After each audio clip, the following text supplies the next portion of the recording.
Warren Buffett is here. As you know, he is perhaps the world's most respected investor. He is also chairman and CEO of Berkshire Hathaway. He has been on this program many times. I last spoke with him over a year ago at the peak of the worst economic crisis since the Great Depression. At that time, he said that America had been struck by an economic Pearl Harbor. But much has changed since then, and he's here to tell us how he views a global and American economy in recovery. His own company reflects the progress made in recent months. Last week, Berkshire Hathaway struck a $26 billion deal to buy all of Burlington Northern Santa Fe Railroad, the largest acquisition in company history. He called the deal an all-in wager on the American economy. He's in New York for a town hall event that he held with Bill Gates at Columbia University yesterday. He graciously agreed to stay over in New York an extra night, and I am pleased to have a good friend of this program and a good friend of mine back at this table. Welcome. Thank you, Charlie. I'm pleased to be here. It's great to see you. It has been, certainly from the middle of 2008 to the middle of 2009, one incredible year. One incredible year.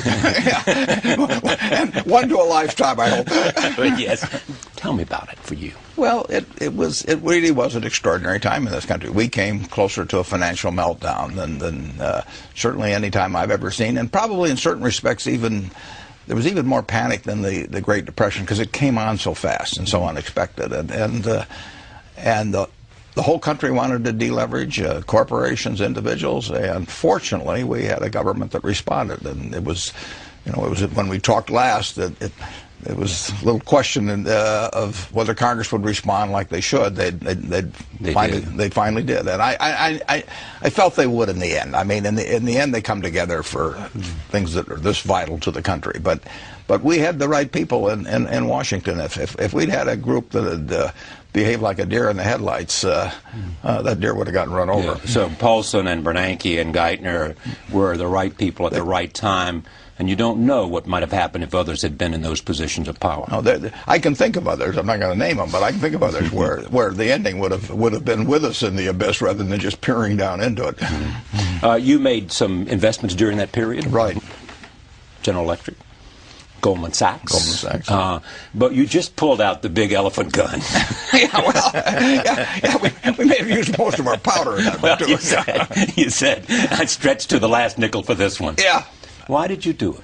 Well, I felt it was an opportunity to buy a business that is going to be around for 100 or 200 years. That's interwoven with the American economy in a way that if the American economy prospers, the business will prosper. It is the most efficient way of moving goods in the country. It's the most environmentally friendly way of moving goods, and both those things are going to be very important. But the biggest thing is the United States is going to do well. I mean, we can't move the railroad to China or India. At least I haven't figured out how to do that. So it's a little like the Rivers of that song about New York. We have to make it here, or we can't make it anywhere. Frank Sinatra. But it does move it moves a ton of goods 470 miles on 1 gallon of diesel. It replaces a train replaces 280 trucks on the road, and it emits far less into the atmosphere that's damaging than trucking. And it moves 40%. When I'm talking about the whole rail industry, it moves 40% of the goods plus. And you have new port of entries like Houston that will bring in a lot of goods through the Panama Canal. And we're going to have more people in this country, and they're going to be using more goods over time. And sure, there's a bad year from time to time, and in the next 100 years there'll probably be 15 bad years, and I don't know what order they'll appear, but I also know the railroads will be essential to the country. Now, when you called Charlie Munger and said, I'm thinking about this, did he say, right on, Warren, or did he say, how about this? Well, if Charlie said right on, Warren, I figured I had the wrong number. No, I mean, that would be the wrong number. It's not the likely response. That might be my wife or but Charlie gave a kind of a low-level grumble, and that is real endorsement from Charlie. But I mean, he also pointed out, it is said that there was this was a regulated industry. Sure. This was an industry that was capital intensive. Very capital intensive. This was an industry. You spend money. That was unionized. It was unionized. You spend money in this business regularly, every day. You're spending a lot of money, repair track, or add rolling stock, whatever it may be. So it's capital intensive, and it is regulated, and it will continue to be regulated. It will continue to be capital intensive. I think that what the service provided by railroads is so important in many ways. I mean, it's the right way to move goods around the country to the extent that you can do it, and it's far more attractive in terms of global warming than using trucks, for example. So it will be here, and if we get a reasonable return on the added capital investment, because it'll take added capital investment, we'll do okay. And reasonable return's good enough? Reasonable return's good enough, Charlie. I mean, 50 years ago, I was looking for spectacular returns, but I can't get them. I mean, we have $8 or $10 billion to invest every year, and we're in the utility business, and it's the same thing there. I mean, when we build electric generation or something of the sort, we shouldn't expect a spectacular return. We're building things that are essential to society, and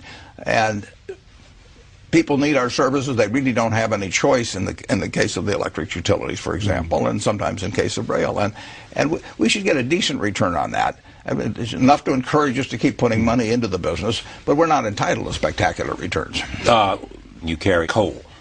Well, that's a big one in terms of tonnage. Yeah, very big. And if in fact we wean ourselves off coal, is that a big problem? Well, we will wean ourselves off coal over time, but we can't change the 40% of electric generation that comes from coal. We can't change that next week or next month or next year, but we will reduce it over time, and we should reduce it over time. And you can add other things to carry, and changes will be... There will be more grain to move, and there'll be more of all kinds of chemicals or whatever it may be.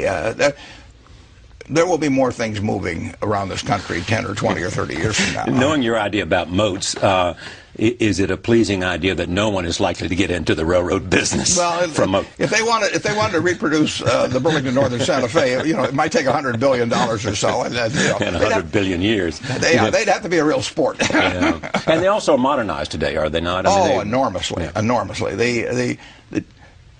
The railroads, take a railroad like BNSF, they're moving far more ton miles of product with less in the way of people, less in the way of fuel. Railroads have become far more efficient over the years. There were 1.5 million people employed in the rail industry after World War II. Now there are about less than 200,000 in the United States, and they're moving far more goods. So it's really become efficient. You watch those 130-unit trains double stacked. You had other railroad companies in your portfolio. Right. You're selling them? I've already sold them. Yeah, I've done that just to facilitate the transaction. I think they're good investments, but I would have held them if this hadn't happened. When you look at the future, there's also the argument made that this is something that goes with your philosophy today. Get out of cash and get into assets, because we don't know what's going to happen to the dollar. Well, cash is always a bad investment. I mean, when people said cash is king a year ago, I mean, that's crazy. I mean, cash wasn't producing anything, and it was sure to go down in value over time. On the other hand, you always want to be sure you have enough. I mean, it's like oxygen. You want to be sure it's around, but you don't need to have excessive amounts of it around. And cash, we will always have enough cash around. But anytime we have surplus cash around, I'm unhappy. I mean, I would much rather have good businesses than cash. And we found a chance in the last year, or thereabouts, to deploy. We came in with something over $40 billion in cash, and we've got about $20 billion now, and we've had some earnings. So we put a lot of cash to work, and I like that. No, I'd much rather own a good business than have cash. And it is a hedge against the dollar? Well, you can say all assets are a hedge against the dollar. I mean, but all you know is that the dollar is going to be worth less 10, 20, 30 years from now. I say worth less, not worthless. Right. You want to watch that. But it will be, and that's true of almost every currency that I can think of. The question is how much it depreciates in value. But cash is not a place to that. Now, why is that?